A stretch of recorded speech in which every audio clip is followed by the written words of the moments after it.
Delimitation of Constituency नि सायाव बर'नि माखासे आफादफ्रा गोदान दिल्लीयाव सावरायनायखौ नुनो मोननाय जादों।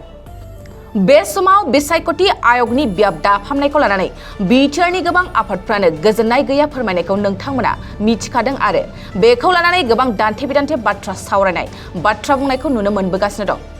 बेखौनो बिथा खालामनानैनो Delimitation of Constituency नि सायाव बनसु All Bodo Senior Citizens Forum, Citizenships Rights Movement Committee, Bodo Writers Academy, United Tribal Organization of Assamनि जुथाइ थान्दै हान्जाया थांनाय सानखालि एबा मैयानि सानाव भारतनि हादरगिरि द्रौपदी मुर्मुखौ लोगो हमनानै आसामाव लकसभा आरो बिधानसभा बियाब दाफामनाय आलादा बड'लेण्ड रायजो बारग' एनडिबिफोरनि रिहेबिलिटेसन बायदि आयदाफोरनि सायाव खमैबो 45 मिनिट सम सावरायलायनाय जायो होननानै जोंनिसिम खौरां सौफैयो।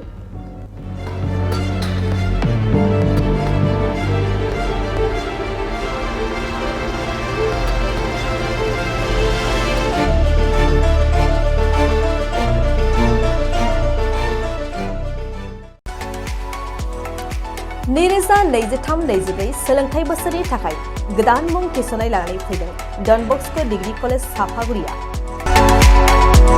देग्लायनिफ्राय डन बस्क' डिग्री कलेज साफागुरियाव बेचलर अफ आर्ट्स एबा BA नि सेथि सेमिस्टारनि गोदानै मुं थिसननाया दायो सोलिगासिनो दं। चिरां जिल्लानि साफागुरियाव थानाय डन बस्क' डिग्री कलेजआ देग्लायनिफ्राय BA थाखोनि सेथि सेमिस्टारनि थाखाय गोदानै एडमिशन लानायजों लोगोसे बड', इक'नमिक्स, इंलिश, एडुकेशन, हिस्टरी आरो पलिटिकल साइन्स आयदानि थाखाय BA अनार्सनिबो खाबु दं। गोग्गो सोलोंथाइनि थासारिजों लोगोसेयैनो डन बस्क' डिग्री कलेज साफागुरियाव आलादा-आलादायै हौवा हिन्जावनि थाखाय हस्टेलनि खाबुबो दं।